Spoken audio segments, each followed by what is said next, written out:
If you've been following along and have never joined a design boot camp, I'm going to encourage you to sign up. It's 5 hours of workshops, and we have live versions going on often, so you can come and ask questions. Go to www.designsweetcourses.com/designbootcamp. If you have been struggling to get sales from your design work or understanding what you really need to do to make money, I have the workshop for you. On September 23rd, I'm hosting my first ever Profitable Designer Workshop. This 1-day, 3-hour workshop is only $97, but I have a discount for all my podcast listeners.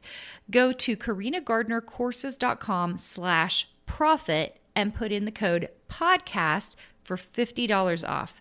I can't wait to see you more profitable. Welcome to the Make and Design Podcast. I'm your host, Carina Gardner.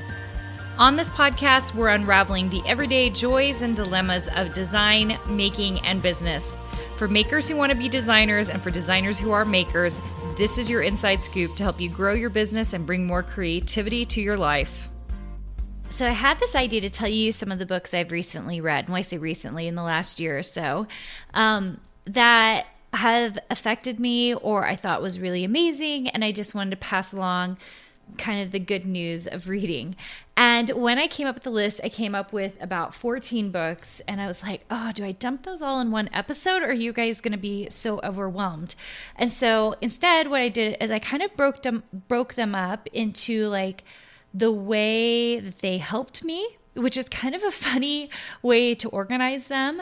And my list could be so much longer, but these are the ones like I remembered and they really affected me, and I did something about it. You know what I mean? Like it was a book that like made it so that I was like, okay, like I need to change this in my life.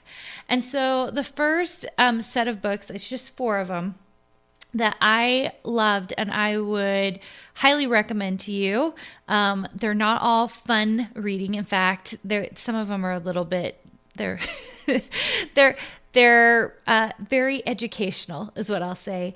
But I thought was amazing. This is like my little set of books that helped me save time, or it made me think about time differently.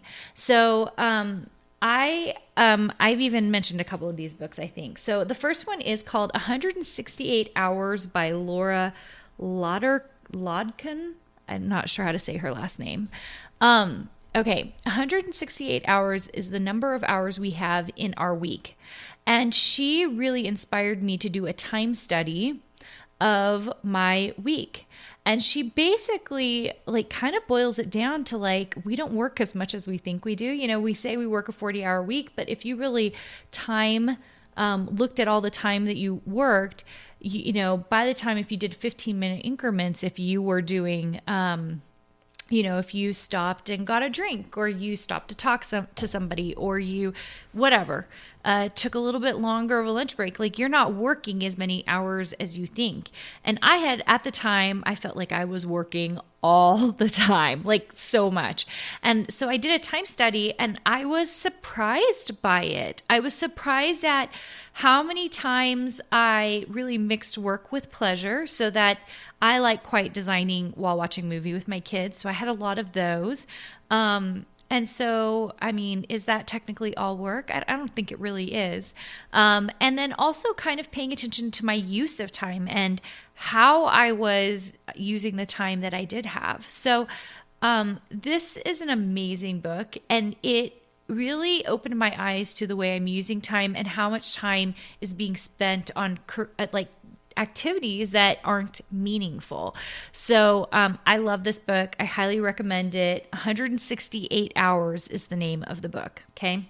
And I listened to it. All these books, I think all of them, but maybe one of them, I actually listened to. I got them either on Audible, or my most favorite thing ever is Overdrive. Once again, like I don't make any money off this. I'm just telling you guys like what I like. Overdrive is like the library system, and you might have to wait for it. But I order a lot of books on that, especially books I'm not sure if I'm going to love. I order on Audible, and I listen to it when I'm driving or when I'm designing. I love it so much. Okay, the second book is one that I have mentioned a gazillion times. It's called When by Dan Pink. I feel like all I do is mention this book. I love this book. It is such a good read, and it is a clever read. He's gone through and figured out, when in the day you are doing something could determine how well you do it, and your willpower with it. It's phenomenal. I cannot recommend it highly enough. I hear all the time, and I think I was this person before, like, why don't you just go to bed and get up early? Or why don't you X, Y, and Z? But like really determining the kind of person you are can be very helpful. There's another book that I didn't put on my list, and because I can't remember the name of it, and I'd have to go back and look, where they look at the routines of creatives. It's like something like 120 creative people, and you can read like a synopsis every day. I got this one as a physical book, and I can't remember it.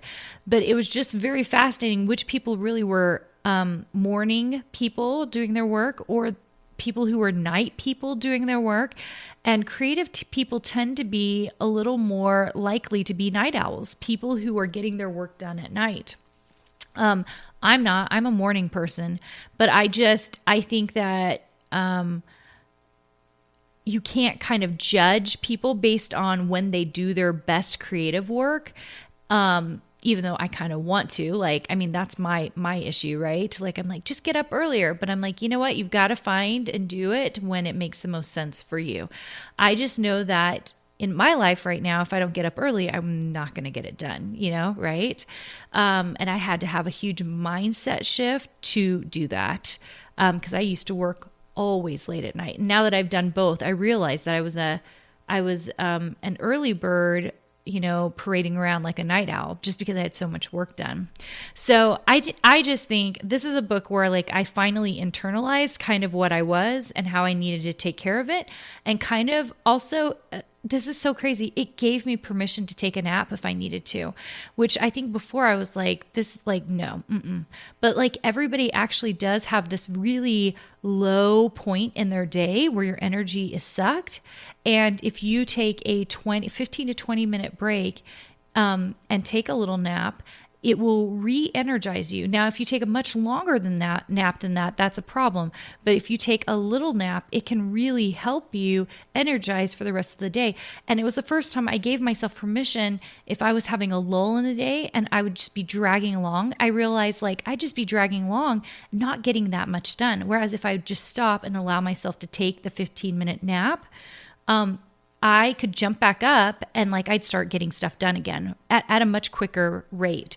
So that's why I think this book is an immense time saver for me, because it made me shift the way I did things to make myself more productive. And if you look through these books in the lens of being productive, I actually think that's a huge, huge deal.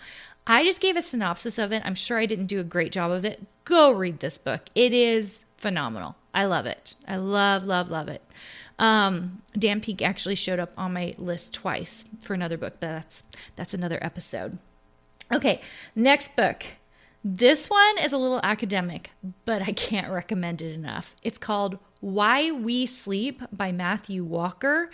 It's the only book I think that opens with him saying, if you fall asleep during this book, I would be very well pleased, basically. I mean, that's in essence what he says. And it just made me giggle a little because of his dry kind of humor on it. I will admit there are sections of this book I had a lot of difficulty listening to. I don't know if I would have had more difficulty if I had read it, but there are so many things in this book that really awakens your senses to like how much sleep you actually do need. It's the first time I've been like, if you like, one of the things he says is like, if you sleep less one night, like you have a crappy night and you sleep for 3 or 4 hours, and then the next night you sleep for 10 or 12 hours, that sleep doesn't get made up from the last night's sleep. Like your body is trying to get there again, but I don't really understand how he goes into it. But basically, like you never get those sleep hours back, basically. And so especially for teenagers, like how important sleep is and how your whole like if you're sleeping in and going to bed later, like that is actually, there's like an actual biological thing going on. I think before I kind of got grumpy at my teenagers and I wanted them to get up. And this really changed my mindset. And especially because they're growing and they've got hormones and all these other things, it made me like a little more empathetic and also more lenient and wanted them to get more sleep because I knew it would improve a lot of other things if they could get the sleep that they needed. So this one it's a little academic, but gosh darn it, it's amazing. It's really good. And if you want to understand sleep and be more motivated by how much sleep you get, I think after reading this book, I became very determined to make sure and get my 8 hours of sleep every night because I knew that's what my body needed. And I have never regretted it. I think I work at such a high level and I can perform at a high level because I make myself sleep. So those are some thoughts there on that. The last one in this books that helped me saved some time, ironically, was something that was more of like a blocking off time, and that is the book's called The One Thing by Gary Keller.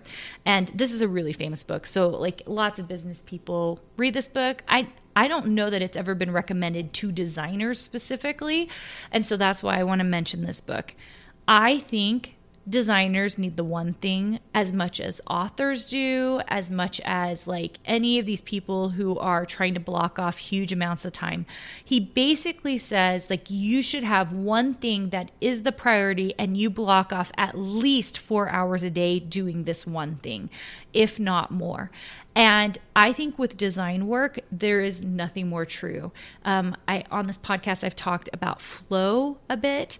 And honestly, like in order to get to flow state, and a lot of times you have to block off big amounts of time to get done the one thing that will move the needle either in your business or in your designs. And for me, that is actually designing, spending time designing. And so I have to block off time designing. And it's actually very frustrating because sometimes I can't get around to it. And so I have to go out of my way to remember again, oh my gosh, block off the one thing. And that for me is designing. For you, it might be something else. Maybe it's writing. Maybe it's doing a podcast. Maybe it's lead generation. I don't know what it is. For me and for my people who are designers with me, it should be designing. You should be blocking off the one thing. He talks about compound effects. It's just a fabulous book, especially for creatives, especially for people who have time management issues, to kind of just wipe away all the things that are difficult for us and that distract us, to remember what's the one thing that actually will make a difference in your business. I love it. I think it's phenomenal. Anyway, those are my 4 book recommendations for you today. I love these 4 books. I hope you have a chance to pick them up. I really like them on Overdrive or Audible. Once again, this is not an advertisement, but I just like listening to them because I seem to get through my books much quicker that way.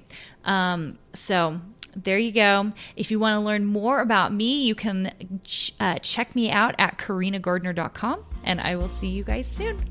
Hey, did you know that you can visit me at makeanddesign.com to learn more about this podcast and join my VIP group for weekly freebies? I can't wait to see you there.